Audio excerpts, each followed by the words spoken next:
Bonjour et bienvenue. Alors, après avoir vu aussi les notions de corrélation, d'agrégation, aujourd'hui, on va voir une autre notion très importante qui est la notion de relation entre les variables. Parce que tout ce qu'on fait maintenant là, c'était de l'analyse univariée, c'est-à-dire on analyse un axe donné ou avec un peu l'agrégation, on avait essayé de combiner, mais toujours c'est sous un axe parce qu'on faisait le calcul sur le prix.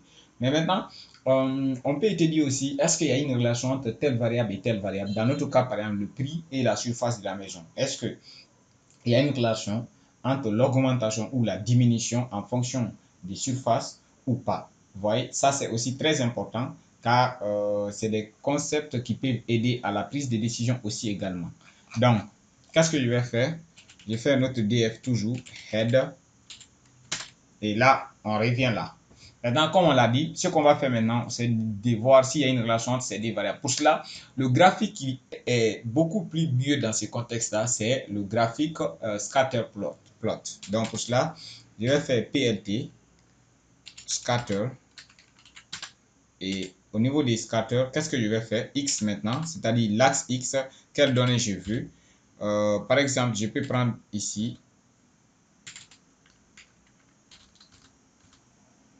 area, c'est-à-dire la surface. Vous êtes libre ici, vous pouvez prendre le prix comme l'autre, ça dépend ce que vous voulez. Maintenant, je prends DF, cette fois-ci, je prends comme Y le prix. Et là, lorsque je fais comme ça, et vous verrez automatiquement ce que cela donne, comme on peut le constater. Mais comme d'habitude, il ne faut pas laisser vos graphiques comme ça et il faut ajouter certaines informations pertinentes. Donc, X, sur l'axe X, quelles sont les données qu'on a? On a ici la surface. Je vais dire la surface en mètres carrés. Et là, quand je reviens PLT, Y label, ça c'est le prix en USD ou dollars simplement. Ensuite, le titre, je ne sais pas qu'est-ce qu'on va dire ici comme titre. On va dire prix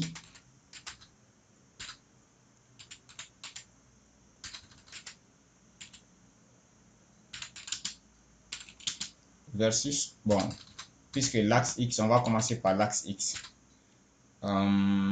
Surface versus prix. Et là, il ne faut pas oublier le point virgule et enlevant le point virgule à ce niveau-là. Et comme vous pouvez le voir, c'est beaucoup plus mieux. Et comme on l'a dit, quelle est la variable qui exprime beaucoup plus mieux la corrélation, pardon, le graphique qui représente beaucoup plus mieux la corrélation entre les variables, c'est le scatter plot. Bon, ici, qu'est-ce que je peux faire? Quand je prends maintenant capture et c'est pas bien fait. Voilà. Et comme on peut constater, ces graphiques-là nous disent beaucoup de choses sur la corrélation entre les variables. Parce que dans notre cas ici, on a la variable prix et la variable surface. Donc, on a dit que lorsque le sens de la corrélation est là, ce qui veut dire qu'il y a une corrélation positive. C'est-à-dire, plus l'autre augmente, l'autre aussi va augmenter.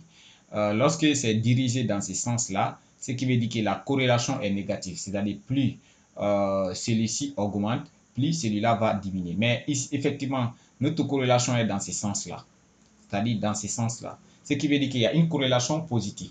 Mais aussi, lorsque les données sont éloignées, c'est-à-dire comme dans ce cadre-là ici, la corrélation n'est pas forte, comme on peut le constater. Il y en a des points où il y a DAS, mais normalement, si c'était condensé au milieu, ce qui veut dire que, c'est-à-dire si toutes les données étaient vers ces jaunes-là, on allait dire qu'il y a une corrélation plus forte. Vous voyez? Donc, rien que ces graphiques-là, en tant que data analyst ou en tant que statisticien, on peut savoir qu'il y a une corrélation positive, mais qui n'est pas aussi très forte, comme on peut le constater. Pour illustrer ça, qu'est-ce qu'on va faire? Je reviens à ce niveau. Je prends DF. Je peux prendre prix comme l'autre, peu importe le premier. Je fais maintenant corps. Et une fois que vous faites cela, vous faites prix, DF encore. Vous voulez faire la corrélation avec quoi?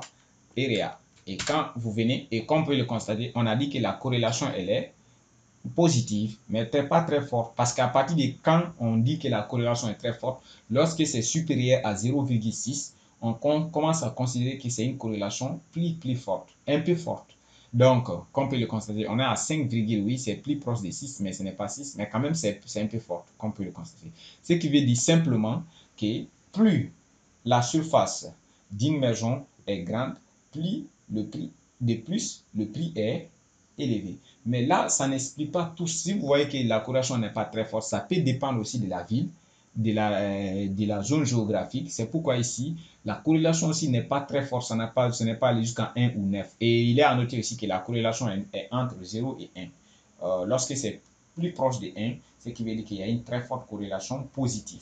Lorsque c'est plus proche, c'est-à-dire moins 1, pardon. Lorsque c'est plus proche de moins 1, c'est la corrélation est négativement, c'est négatif quoi, négativement forte. C'est-à-dire la corrélation est entre moins 1 et 1, ce qui est là simplement. Donc, c'est aussi un concept très important et il nous permet de bien comprendre nos données. Donc, je pense qu'à arriver là, il n'y avait pas plein de choses à dire. Mais avec ces notions, comme on peut le constater, ce sont des notions qui sont vraiment basiques, qui ne sont pas aussi très compliquées à comprendre. Mais une fois que vous assimilez ces notions, ça aide beaucoup plus pour la compréhension des données et ça nous permet de prendre des bonnes décisions et de faire beaucoup plus de choses. Donc, je vous remercie pour votre attention. On se reprend à une prochaine formation.